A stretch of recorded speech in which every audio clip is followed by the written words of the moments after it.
Today we're making a Greek recipe, the Spanakopita, and I'm so excited to share this with you. My name is Marie-France Garon and you are on Healthy Cooking for Food Lovers.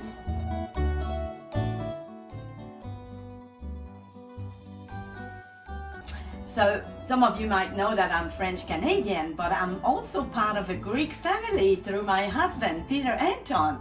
So I have learned a lot of nice Greek authentic recipe that I'm so happy to share with you. So the Spanakopita, they are the little triangle with cheese and spinach. And I've learned from my mother-in-law, who's, it's really a traditional little appetizer that they have, and a very, very popular as well, and so nice and crunchy and delicious. So let's get started with the Spanakopita. So it starts with the spinach. I'm using fresh spinach. I've prepared some already, but I'll show you how it goes just in a minute. So we have the spinach, we have our feta cheese, and we use some green onions. Also we have ricotta cheese, we have some eggs, and then that's the green onion. We use a lot of dill, and there's a secret ingredient here that my friend Litsa shared with me.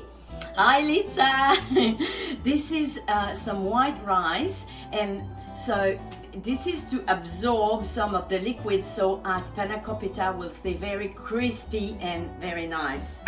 So let's get started. Oh, olive oil as well, of course, lots of olive oil in this recipe as well. So let's get started and make our Spanakopita.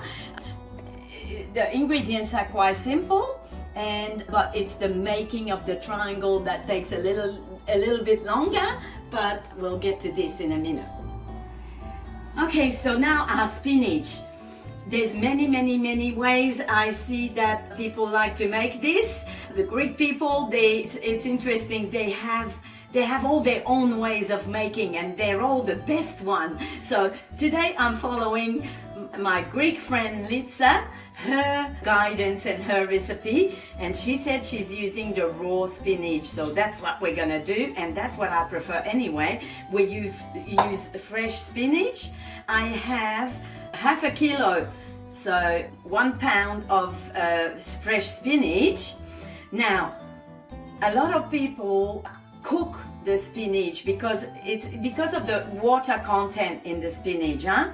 We don't want our Spanakopita to be all soggy and watery. We want them to be nice and crispy. And so when we use the fresh spinach, there's a lot of water that will come out of it. So that's why I've started preparing some of it here.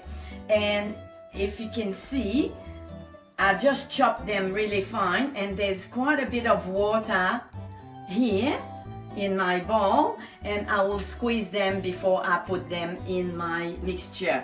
So I've prepared that maybe just about half an hour ago, and then we'll just add those ones, and then we'll continue with the other ingredients.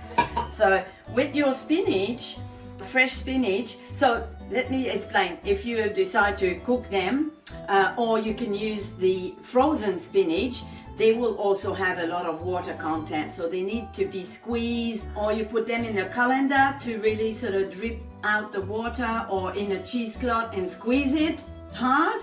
So we try to keep all the water out as much as we can. So that's why I put them here, and I put a little bit of salt, and it draws out the water. So now let me show you. I have a bunch here. I have in this bowl already 4 bunches of spinach like that. So I had a big container, a big plastic container full of spinach that I use for that. So you see how much it reduces.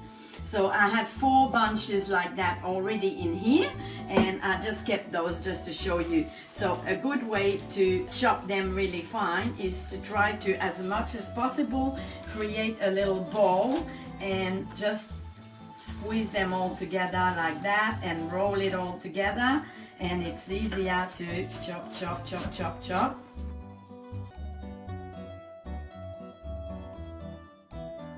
What I like from using the fresh spinach from a big bag or a container is they're already washed, so you can just grab them and use them immediately. And so we'll put those ones together with the ones that are already in the bowl. I just put a little bit of salt that will draw out the rest of the moisture, and I'll mix it a little bit together, but it will be ready just a little bit, not much, because this recipe we don't put a lot of salt because we have all our cheese that's already salty. So I'm just gonna mix this together a little bit to make sure that it all starts to draw the water, and then when we put it in, squeeze and get all the juice out, all the moisture out. All right, we're gonna start mixing all our ingredients. I like to start with the egg. There's 2 eggs beaten here, and I'll put that in my big bowl. And then I will start to add the cheese. So we have our ricotta cheese, no low-fat cheese in that, the full cream cheese. It's gonna be really creamy and nice.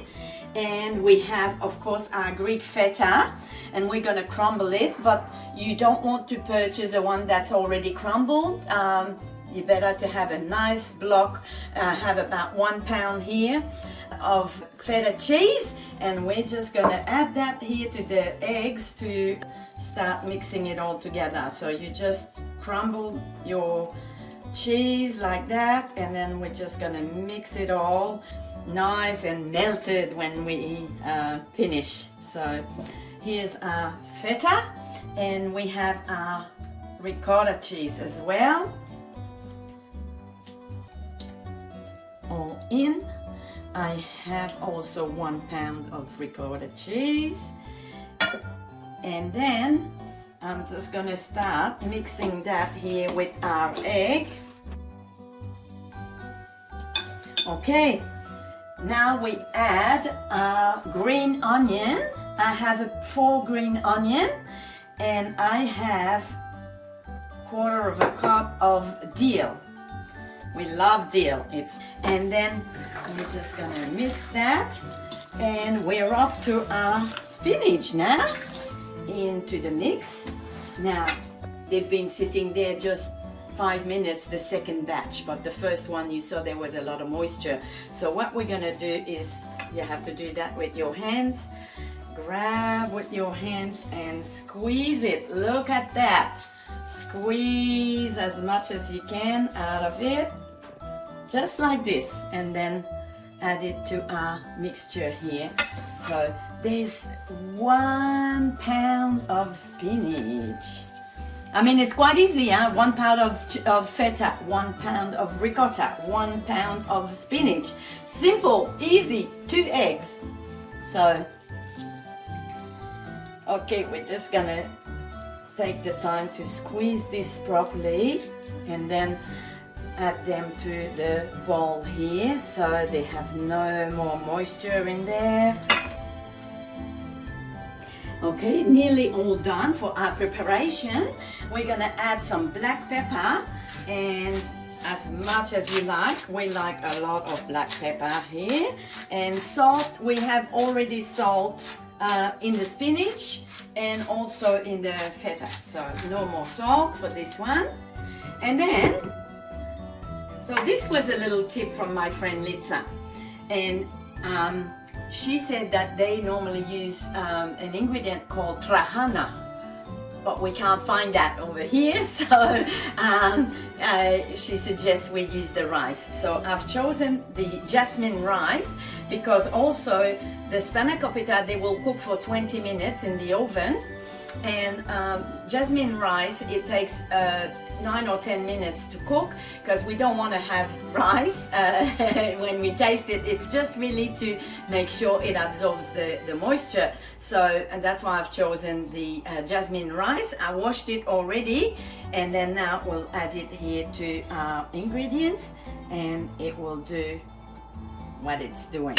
So we're gonna mix everything now, and we're gonna be ready to prepare our triangle with the Phyllo paste. Now, if you have never used Phyllo paste, follow my lead because it's a little bit delicate to use, but quite simple as well. So we'll show you how to manipulate that. So you buy that frozen in the supermarket. Normally we find it where they have frozen vegetable and things like that. So it comes in a nice long box and it's frozen. Keep it frozen until you're ready to use it. And then what I did is last night I took it out of the freezer, put it in the fridge to unfroze, and then a couple of hours ago I put it on my bench to really be ready for right now. So now this is all mixed and ready and perfect. So all right, we have our Phyllo pastry here, and then so we can unfold it, and I will place it right here. I'm gonna place it on top of my wet cloth. So this dishcloth here is a little bit wet, and it's gonna keep the moisture. And I'm gonna start building up my triangles, but in between I can wrap it up with this towel, just keeping it wet. So now they are very thin sheets. So you managed to just get one sheet of Phyllo. I'll put it right here on my board, and then put a little bit of olive oil. It's delicate, as I said, just go smooth with the brush. Doesn't matter if it's not everywhere, you can just go a little sort of stroke, or even just pat like this, and just have a little bit of olive oil on the sheet here, just like that. And then we're gonna add one more layer of Phyllo.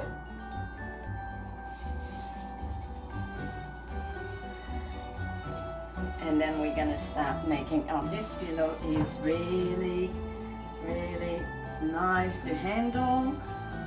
So as long as you just go a little bit slow, and it doesn't have to be all perfect. If that happens that they break off, it could happen, does not matter, it's fine. If they break off, that's okay. So I'm just gonna wrap up this one here and leave it there until we use some more. So now a little bit more olive oil on top here. Yes. So now I'm gonna cut them in long ways, because you can cut it in 4 or in 3, depending what size of triangle you want. I'll go for cut this sheet in 3. So just with your knife like that, you just go along, and that's it. Very easy to cut. So, and if they're not exactly the same size, it's okay. Voila. So now we're ready to start adding our filling. So I have I'm using a tablespoon to handle it, but I put just maybe 1.5 teaspoons, not too much, because we don't want them to burst. So we put it here at the end of the layer here, and then we're gonna start folding just like this, like a triangle. Look at this, just like that. You just find, you know, your angle, and then you keep folding just like this. Very simple. Just we make a beautiful, perfect triangle.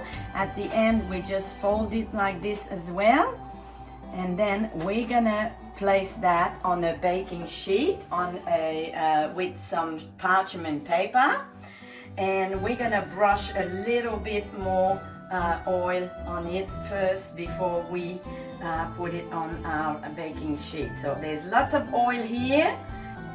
So we have our beautiful triangle here, and we'll put it on a baking sheet and continue with the next one.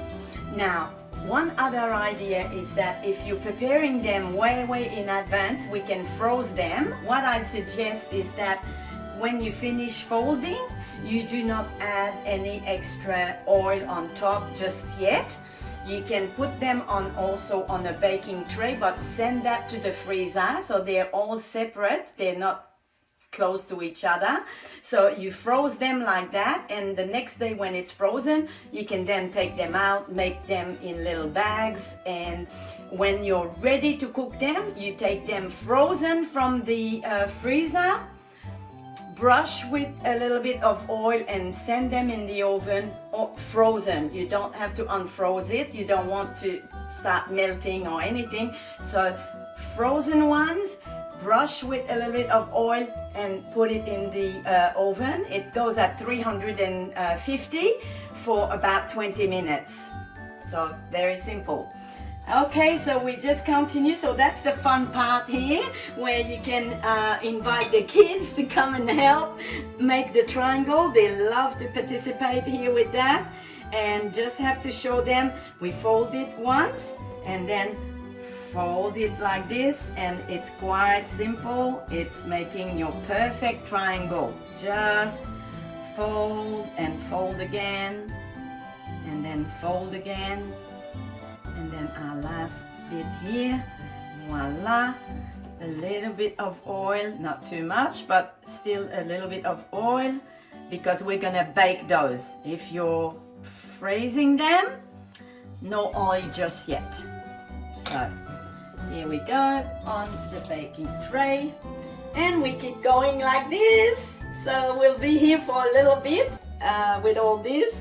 Now, you don't want to get too excited and have too much of the filling, because we don't want them to burst. We want them to stay really together.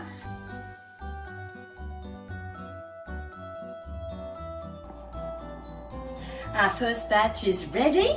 It's gonna go into the oven at 350 Fahrenheit, and it's gonna stay there for 20 minutes.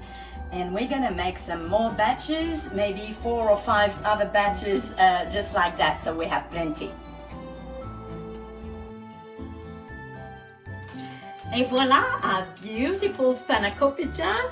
I'm so excited. We're gonna just place them like this in our tray. This looks perfect and it smells really nice. Now, when you serve the Spanakopita to your guests, you better have a lot more ready, because this plate will be empty in no time. They go really, really fast. People love those. So make sure you have backup and you have plenty more coming.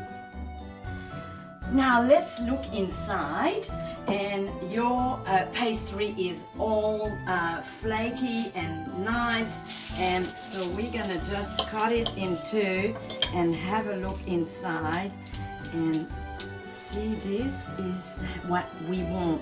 It's falling apart. Yes, that's how it is, and it's all cooked through and beautiful inside. They are perfect. Now we're ready to serve that to our guests, and they're gonna enjoy it. Yasu, bon appétit!